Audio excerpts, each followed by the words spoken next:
শ্রম আইনে সংশোধনী আসছে, শ্রমিকদের ব্ল্যাকলিস্টিং করা যাবে না।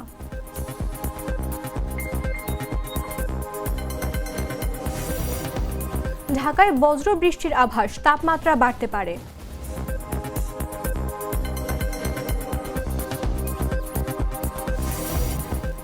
ফরিদপুরে যান চলাচল স্বাভাবিক, সড়কের পাশে অবস্থান আন্দোলনকারীদের।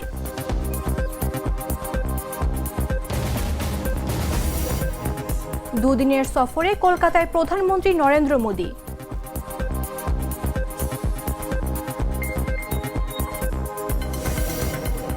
এবং ভারতের আচরণে হতাশ পাকিস্তান, হাত না মেলানোর কারণ জানালেন সূর্য।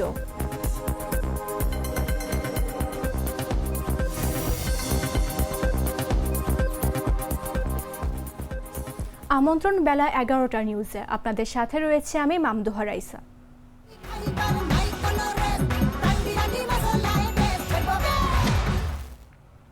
সংশোধিত শ্রম আইনে ট্রেড ইউনিয়ন নিবন্ধনের জন্য ন্যূনতম আবেদনকারীর সংখ্যা অন্তর্ভুক্ত বিষয়ে শতকরা হারের পরিবর্তে সংখ্যাভিত্তিক ন্যূনতম আবেদনকারীর বিষয়ে সন্নিবেশিত হচ্ছে।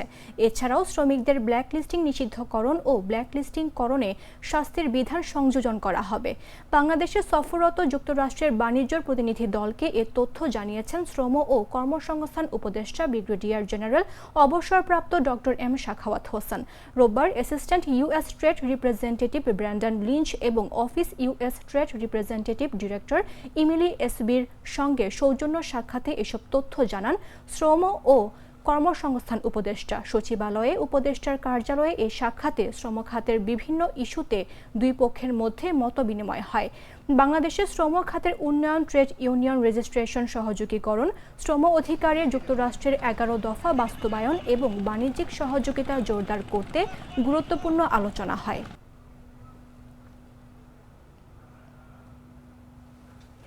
ঢাকা ও পার্শ্ববর্তী এলাকায় আজ বজ্রসহ বৃষ্টি হতে পারে, সেই সঙ্গে দিনের তাপমাত্রা বাড়তে পারে বলে পূর্বাভাস দিয়েছে আবহাওয়া অধিদপ্তর।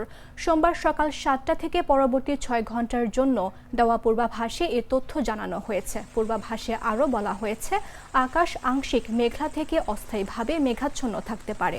বাতাস দক্ষিণ দক্ষিণ পশ্চিম দিক থেকে ঘন্টায় 10 থেকে 15 কিলোমিটার বেগে প্রবাহিত হতে পারে। এতে আরও বলা হয়, ঢাকায় আজ বজ্রসহ বৃষ্টি হতে পারে। সকাল 6টায় তাপমাত্রা 26.6 ডিগ্রি সেলসিয়াস এবং বাতাসে আর্দ্রতার পরিমাণ 95% ছিল। গতকাল রোববার সর্বোচ্চ তাপমাত্রা ছিল 28.1 ডিগ্রি সেলসিয়াস এবং আজ সোমবার সর্বনিম্ন তাপমাত্রা পাওয়া গেছে 24.9 ডিগ্রি সেলসিয়াস।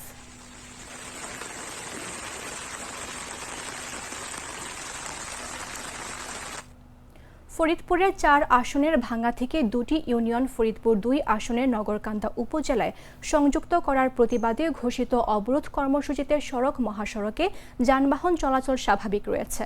তবে রাস্তার পাশে অবস্থান নিয়েছেন আন্দোলনকারীরা। মহাসড়কে পুলিশ ও আনসার সদস্যরা দায়িত্ব পালন করায় যান চলাচলে কোনো ধরনের বিঘ্ন ঘটেনি। সোমবার সকাল থেকেই মহাসড়কে যানবাহন কোনো রকম বাধা ছাড়াই চলাচল করেছে। তবে এ সময় হামিরদি বাসস্ট্যান্ড সহ কয়েকটি স্থানে অবরোধকারীদের মহাসড়কের পাশে শান্তিপূর্ণভাবে প্রতিবাদ ও বিক্ষোভ মিছিল করতে দেখা যায়। যে কোনো অপ্রীতিকর ঘটনা এড়াতে মহাসড়কে অবরোধকারীরা যেসব স্থানে অবস্থান নেয়া সেখানে পুলিশ মোতায়েন করা হয়েছে। প্রত্যক্ষদর্শী ও স্থানীয় সূত্রে জানা গেছে, সোমবার ভোর 6টা থেকে ঢাকা খুলনা মহাসড়ক সহ বিভিন্ন স্থানে পুলিশ ও আনসার মোতায়েন করা হয়। এর ফলে বাস, ট্রাক, প্রাইভেট কার সহ সব ধরনের যানবাহন স্বাভাবিকভাবে চলাচল করছে। তবে মহাসড়কের পাশে ব্যানার হাতে দাঁড়িয়ে স্লোগান দিচ্ছেন আন্দোলনকারীরা। ঘটনা ঘটাচ্ছি না, আমরা কোনো যানবাহনে হামলা করছি না। আসলে আমাদের এই আন্দোলনকে নস্যাৎ করার জন্য কিছু মহল আমাদের আন্দোলনকে ব্যাঘাত করার জন্য এই প্রোপাগান্ডা ছড়াচ্ছে। আসলে এই ধরনের কোনো কর্মকাণ্ড আমরা করছি না। এটা আমাদের প্রাণের দাবি দেওয়া। আপনারা জানেন যে গত 5 তারিখ থেকে আন্দোলন শুরু হয়েছে। এই আন্দোলন চলমান প্রক্রিয়ায় থাকবে যতদিন পর্যন্ত আমাদের দাবি দেওয়া পূরণ না হবে, ততদিন পর্যন্ত আমাদের এই আন্দোলন চলমান থাকবে। আমাদের একটাই দাবি, নির্বাচন কমিশন যে অবৈধ গেজেট প্রকাশনা করেছে, এই গেজেটের আমরা বাতিল চাই। আমরা ভাঙ্গাতে ছিলাম এবং প্রাণের ভাঙ্গাতে থাকবো। আমরা ভাঙ্গা উপজেলা থেকে আলগি এবং হামিরদি যে দুটো ইউনিয়ন নিয়ে সমস্যা সৃষ্টি হয়েছে, এই দুটো ইউনিয়ন তাদের ধারণা বিচ্ছিন্ন হয়ে নগরকান্দা ও সালথা উপজেলা চলে গিয়েছে। আপনারা এরকম বক্তব্য দেখেছেন নিশ্চয়ই। অনেক বৃদ্ধ মানুষ হয়তো বলছে যে আমার সারা জীবন ধরে আমি এখানে বসবাস করছি, আমার মাটি আমি দিব কেন? সুতরাং এই তথ্যগুলো যে অপতথ্য এবং মিথ্যা তথ্য, এটি আপনাদের বুঝতে হবে। ভাঙা উপজেলায় আলগি এবং হামিরদি ইউনিয়ন সাধারণ মানুষ একেবারে প্রান্তিক পর্যায়ে জন্ম নিবন্ধন থেকে শুরু করে জমির নামজারি থেকে শুরু করে অর্থাৎ প্রত্যেকটা দপ্তরে যে সেবাগুলো রয়েছে, সাধারণ মানুষ যেটি সেবাগুলো পায় সরকারের পক্ষ থেকে, সেগুলো কিন্তু আগের মতো করেই থাকবে। তো শুরু থেকে আমরা দেখতে পাচ্ছি এই আন্দোলনে সাধারণ মানুষের মধ্যে একটা ভুল তথ্য রয়েছে। আমি আমার জায়গা থেকে, আমাদের জায়গা থেকে যখন বিভিন্ন স্টেক হোল্ডারের সাথে কথা হয় আমাদের, তাদের সঙ্গে আলোচনা হয়েছে যে দেখুন, মানুষকে ভুল তথ্য দিয়ে উত্তেজিত করে একটা আন্দোলনকে অন্যদিকে নিয়ে যাওয়া, এটা আসলে কারোর জন্য এটি শুভকর না। সিলেটের জেলার প্রশাসক মোহাম্মদ সারোয়ার আলমকে কারণ দর্শানো নোটিশ দিয়েছে আদালত। গত বৃহস্পতিবার সিলেটের সিনিয়র সহকারী জজ এ আদেশ জারি করেন। রোববার সন্ধ্যা পর্যন্ত নোটিশটি জেলা প্রশাসকের কার্যালয়ে পৌঁছায়নি বলে জানিয়েছেন ডিসি সারোয়ার আলম। আদালত সংশ্লিষ্ট সূত্রে জানা গেছে, সিলেটের ইংরেজি মাধ্যম শিক্ষা প্রতিষ্ঠান দি সিলেট খাজাঞ্চি বাড়ি ইন্টারন্যাশনাল স্কুল অ্যান্ড কলেজের 2 শিক্ষক ও ভাইস প্রিন্সিপালকে বহিষ্কারকে কেন্দ্র করে দায়ের করা এক রিটের প্রেক্ষিতে এ শোকজ করা হয়। নোটিশে জেলার প্রশাসককে 15 কার্যদিবসের মধ্যে লিখিত জবাব দিতে নির্দেশ দিয়েছেন আদালত। শোকজ পাঠানোর বিষয়টি রোববার রাতে গণমাধ্যমকে জানান খাজাঞ্চি বাড়ি ইন্টারন্যাশনাল স্কুল অ্যান্ড কলেজের সিনিয়র শিক্ষিকা আবেদা হকের আইনজীবী ইরশাদুল হক। এর আগে বুধবার খাজাঞ্চি বাড়ি ইন্টারন্যাশনাল স্কুল অ্যান্ড কলেজের গভর্নিং বডির সভাপতি ও জেলার প্রশাসক সারোয়ার আলমের স্বাক্ষরিত চিঠিতে ওই বিদ্যালয়ের শিক্ষক আবেদা হক ও মোহাম্মদ রোকন উদ্দিনকে বহিষ্কার করা হয়।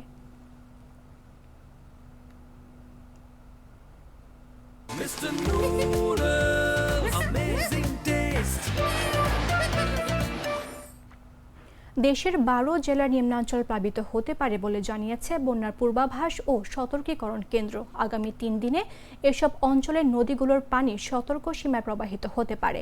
রোববার এক বিজ্ঞপ্তিতে এ তথ্য জানানো হয়েছে। এতে বলা হয়, রংপুর বিভাগের ধরলা, তিস্তা ও দুধকুমার নদের পানির সমতল বাড়তে পারে এবং তিস্তা ও দুধকুমার নদীর পানি বিপদসীমা পার করতে পারে। এ সময়ে লালমনিরহাট, নীলফামারী, রংপুর ও কুড়িগ্রাম জেলার নদী সংলগ্ন নিম্নাঞ্চলগুলো প্লাবিত হতে পারে।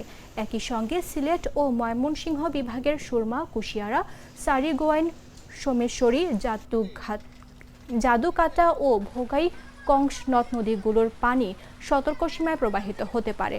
বন্যা পূর্বাভাস ও সতর্কীকরণ কেন্দ্রের নির্বাহী প্রকৌশলী সর্দার উদয় রায়হান বলেন, আজ সহ আগামী 2 দিন দেশের অভ্যন্তরে ভারী থেকে অতি ভারী বর্ষণের সম্ভাবনা রয়েছে।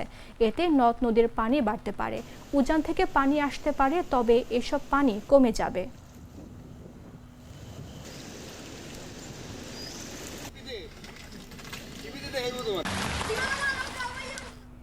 পাবনার ঈশ্বরদীতে বাণিজ্যিকভাবে শরীফা চাষ করে সফল হয়েছেন জাতীয় স্বর্ণপদকপ্রাপ্ত কৃষক শাহজাহান আলী বাদশা। 33 বিঘা জমির এ বাগান থেকে উৎপাদিত শরীফা স্থানীয় বাজারে 300 থেকে 350 টাকা এবং ঢাকায় 500 টাকার বেশি কেজি দরে বিক্রি হচ্ছে।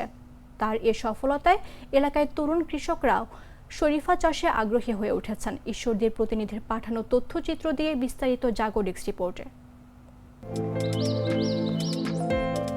পাবনার ঈশ্বরদীতে শরীফা বা মেওয়া ফলের বাণিজ্যিক চাষ করে সফল হয়েছেন কৃষক শাহজাহান আলী বাদশা। তিনি 33 বিঘা জমিতে এ ফলের বাগান গড়ে তুলেছেন। তার বাগানের শরীফা ঢাকা সহ দেশের বিভিন্ন বাজারে বিক্রি হয়। এই সফলতায় এলাকার তরুণ চাষিরা শরীফা চাষে উদ্বুদ্ধ হয়েছেন। স্থানীয় বাজারে 300 থেকে 350 টাকা কেজি দরে বিক্রি হচ্ছে শরীফা। ঢাকার খুচরা বাজারে প্রতি কেজি 500 টাকার বেশি বিক্রি হয়। শাহজাহান আলী বাদশার শরীফা বাগানে গিয়ে দেখা যায় গাছে থোকায় থোকায় শরীফা ধরে আছে। বিশালে বাগান থেকে শরীফা সংগ্রহ ও বাজারজাত করতে বাছাই ও প্যাকেটজাত করার পাশাপাশি কিছু শ্রমিক বাগান পরিচর্যার কাজ করছেন। শ্রমিক আব্দুর রাজ্জাক জানান, তিনি দীর্ঘদিন ধরে কাজ করছেন। এখন বাগান থেকে ফল সংগ্রহ করেন, এরপর প্যাকেট করে ঢাকায় পাঠাবেন। দীর্ঘদিন ধরে কাম করে এখানে বছর 3 দিনে মেয়া ভাঙছে। আমরা 6 মাস থাকবে এই ফল, 6 মাস পরে আসবে। আমরা মেয়া পাড়ছি, এখন পাড়ি ঢাকায় পাঠিয়ে দেবো। শাহজাহান আলী বাদশা বলেন, আমার পেশা ও নেশা কৃষি। আমার বিভিন্ন বাগান ও খামারে 53 ধরনের ফল ফসলের আবাদ করি। এখন ফল চাষের উপর বেশি গুরুত্ব দিয়েছি। এই কৃষি কাজের স্বীকৃতি স্বরূপ আমি তিনবার জাতীয় পুরস্কারে ভূষিত হয়েছি এবং একবার সর্বশেষ কৃষিতে গুরুত্বপূর্ণ ব্যক্তি AIP নির্বাচিত হয়েছি। এবং আমার নেশা এবং পেশা কৃষি। আমার এই কৃষি আমি প্রায় 53 প্রকার ফল চাষ করি। ঈশ্বরদী উপজেলার কৃষি কর্মকর্তা আব্দুল মোমিন জাগো নিউজকে বলেন, কৃষক শাহজাহান আলী বাদশাহ 33 বিঘা জমিতে শরীফা ফল চাষ করেছেন। এটি সুস্বাদু ও পুষ্টিকর। এই ফল বাংলাদেশের মানুষের পুষ্টির চাহিদা পূরণ করছে। কৃষক বাদশার বাগানে শরীফা ফলের হারভেস্ট শুরু হয়েছে। ফলের দামও ভালো পাচ্ছেন। তার দেখা দেখি অন্যরাও শরীফা চাষে উদ্বুদ্ধ হয়েছেন। বর্তমানে বাংলাদেশের মানুষের পুষ্টি চাহিদা এটা পূরণ করে চলেছেন। আর বাদশা ভাইয়ের খামারে বর্তমানে হারভেস্টিং শুরু হয়ে গেছেন, তিনি দামও ভালো পাচ্ছেন এবং তার দেখা দেখি আরও অনেক কৃষক ভাইয়েরা এই শরীফা ফল চাষে উদ্বুদ্ধ হচ্ছেন। অনেকেই শরীফা ফল নামে চিনলেও পর্তুগিজ ভাষায় একে আতা বলা হয়। পর্তুগিজরাই ফলটিকে এ দেশে নিয়ে আসেন। গাছের উচ্চতা প্রায় 8 থেকে 10 মিটার। প্রতিটি ফলের ওজন 100 থেকে 300 গ্রাম পর্যন্ত হয়। শ্বাসের রং সাদা ও ক্রিম ধরনের, মিষ্টি ও সুস্বাদু। চিনির মতোই মিহিদানা থাকে।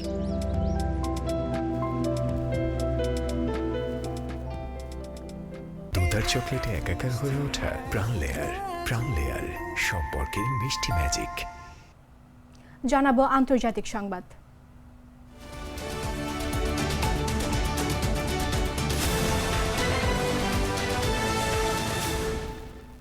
দুদিনের সফরে কলকাতায় পৌঁছেছেন ভারতের প্রধানমন্ত্রী নরেন্দ্র মোদী। সোমবার থেকে বুধবার পর্যন্ত তিনি কলকাতায় অবস্থান করবেন। এ সময় ফোর্ট উইলিয়ামের বিশেষ অনুষ্ঠানে যোগ দেবেন। এ সফরকে পশ্চিমবঙ্গের আসন্ন বিধানসভার নির্বাচনের প্রেক্ষাপটে গুরুত্বপূর্ণ মনে করছেন রাজনৈতিক বিশ্লেষকরা। বিস্তারিত জাগো ডেস্ক রিপোর্টে। দুদিনের সফরে কলকাতায় গেছেন ভারতের প্রধানমন্ত্রী নরেন্দ্র মোদী। সোমবার থেকে বুধবার তিনি কলকাতায় অবস্থান করবেন। এই সফরে কলকাতা ফোর্ট উইলিয়ামে একটি বিশেষ অনুষ্ঠানে যোগ দেবেন তিনি। এই অনুষ্ঠানে প্রধানমন্ত্রীর সঙ্গে থাকবেন দেশটির প্রতিরক্ষা মন্ত্রী রাজনাথ সিং এবং জাতীয় নিরাপত্তা উপদেষ্টা অজিত দোভাল। এছাড়াও উপস্থিত থাকবেন সেনাবাহিনীর 3 শীর্ষ কর্মকর্তা। গত রোববার রাত 10টার দিকে কলকাতার নেতাজি সুভাষচন্দ্র বসু আন্তর্জাতিক বিমানবন্দরে পৌঁছান প্রধানমন্ত্রী নরেন্দ্র মোদী। সে সময় বিমানবন্দর চত্বর নিরাপত্তার চাদরে মুড়ে ফেলা হয়। বিমানবন্দরে পা রেখে নিজের গাড়িতে ওঠেন তিনি। বিমানবন্দর থেকে গাড়ি সামান্য এগোতেই তাকে স্বাগত জানান বিজেপির হাজারো কর্মী সমর্থক। ভিড়ের মধ্যে গাড়ি থামিয়ে গাড়ি থেকে নেমে প্রধানমন্ত্রী নরেন্দ্র মোদী কর্মী সমর্থকদের উদ্দেশ্যে হাত নাড়েন। এরপরে প্রধানমন্ত্রীর কনভয় কলকাতার রাজভবনের উদ্দেশ্য রওনা দেয়। সেখানেই রাতে অবস্থান করেন প্রধানমন্ত্রী নরেন্দ্র মোদী। সামনেই পশ্চিমবঙ্গে বিধানসভার নির্বাচন। এই নির্বাচনের আগে প্রধানমন্ত্রীর সফরকে অত্যন্ত গুরুত্বপূর্ণ বলে মনে করছেন অভিজ্ঞ মহল। গত 1 মাসের মধ্যে এটা প্রধানমন্ত্রীর দ্বিতীয় কলকাতা সফর। এর আগে গত 22 আগস্ট তিনি কলকাতায় মেট্রো রেল প্রকল্পের উদ্বোধনী অনুষ্ঠানে যোগ দিয়েছিলেন। গত রোববার তিনি আসাম থেকে সরাসরি কলকাতায় পৌঁছান। প্রধানমন্ত্রী নরেন্দ্র মোদীর এই সফর 5টি রাজ্য জুড়ে চলছে। এর মধ্যে রয়েছে মিজোরাম, মণিপুর, আসাম, পশ্চিমবঙ্গ এবং বিহার। তবে রাজনৈতিক মহলের দাবি, যেহেতু প্রধানমন্ত্রী নরেন্দ্র মোদী নির্বাচনে পশ্চিমবঙ্গকে পাখির চোখ করে এগোচ্ছেন, তাই রাজ্য বিজেপির শীর্ষ নেতৃত্বের সঙ্গে কোনো গোপন বৈঠক করবেন নাকি দলের কর্মীদের জন্য নতুন কোনো বিশেষ বার্তা নিয়ে এসেছেন, সেদিকেই এখন সবার নজর। গত সপ্তাহে নেপালে জেনজি আন্দোলন চলাকালে আগুন দেওয়া ভবনগুলোতে মরদেহ পাওয়া যাচ্ছে বলে জানিয়েছে দেশটির স্বাস্থ্য মন্ত্রণালয়। এর ফলে মৃতের সংখ্যা বেড়ে 72-এ পৌঁছেছে। নেপালের স্বাস্থ্য মন্ত্রণালয়ের মুখপাত্র প্রকাশ বুদাথকি জানিয়েছেন, বহু মানুষের মরদেহ এখন ভাঙচুর চালানো ও আগুন ধরিয়ে দেওয়া শপিং মল, বাড়ি ও অন্যান্য ভবন থেকে পাওয়া যাচ্ছে। রোববার পর্যন্ত হালনাগাদ করা তথ্য অনুযায়ী নিহতের সংখ্যা 72 ও আহত হয়েছেন অন্তত 2113 জন।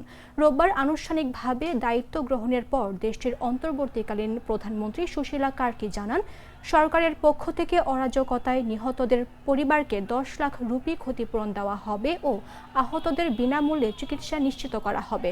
সামাজিক যোগাযোগ মাধ্যম বন্ধের প্রতিবাদে গত সপ্তাহে আন্দোলনের নামে নেপালের জেনজিরা এর মধ্যে ৮ সেপ্টেম্বর বিক্ষোভকারীরা পার্লামেন্টে ঢোকার চেষ্টা করলে তাদের লক্ষ্য করে গুলি ছোড়া হয়। এতে বেশ কয়েকজন নিহত হন। এর পরপরই দেশ জুড়ে বিক্ষোভ ছড়িয়ে পড়ে।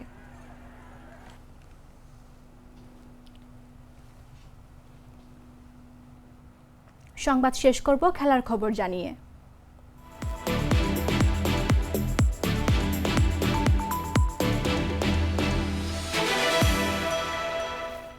দুই দেশের যুদ্ধ আর বৈরী সম্পর্কের প্রভাব দেখা গেল খেলার মাঠেই। এশিয়া কাপের ম্যাচে রোববার টসের সময় পাকিস্তানের অধিনায়ক সালমান আলী আগার সঙ্গে হ্যান্ডশেক করেননি ভারতীয় দলপতি সূর্যকুমার যাদব। ম্যাচ শেষেও ভারতীয় দলের খেলোয়াড়রা কেউ পাকিস্তানের ক্রিকেটারদের সঙ্গে হাত মেলাননি। সাধারণত খেলার আগে ও পরে দুই টিমের মধ্যে করমর্দন হওয়াটাই রীতি। এ প্রসঙ্গে সূর্যকুমারকে সাংবাদিকরা প্রশ্ন করলে তিনি স্পষ্ট বলেন, কিছু বিষয়ে খেলার আবেগের থেকেও বড়। তার বক্তব্য, এই সিদ্ধান্ত শুধুমাত্র দলের নয়, সরকারের এবং বোর্ডের সঙ্গেও আলোচনা করেই নেওয়া হয়েছে। সূর্যকুমারের কথায়, আমরা এখানে ক্রিকেট খেলতে এসেছিলাম আর মাঠে যথাযথ জবাবও দিয়েছি। পুরস্কার বিতরণী অনুষ্ঠানে ছিলেন না পাকিস্তানের অধিনায়ক সালমান আলী আগা। পাকিস্তান দলের কোচ মাইক হেসন জানান, ভারতীয় দলের আচরণে হতাশ তার দলের খেলোয়াড়রা। সেই কারণেই আর অনুষ্ঠানে উপস্থিত হননি পাকিস্তানের অধিনায়ক।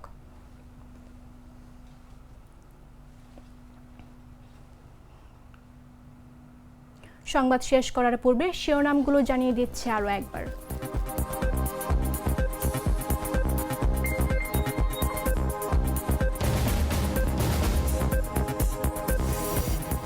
শ্রম আইনের সংশোধনী আসছে, শ্রমিকদের ব্ল্যাকলিস্টিং করা যাবে না।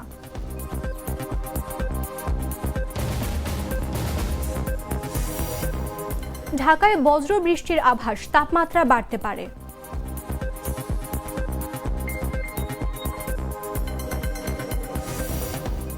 ফরিদপুরে যান চলাচল স্বাভাবিক, সড়কের পাশে অবস্থান আন্দোলনকারীদের।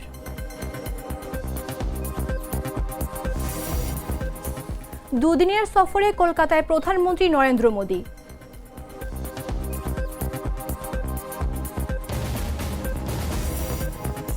এবং ভারতের আচরণে হতাশ পাকিস্তান, হাত না মেলানোর কারণ জানালেন সূর্য।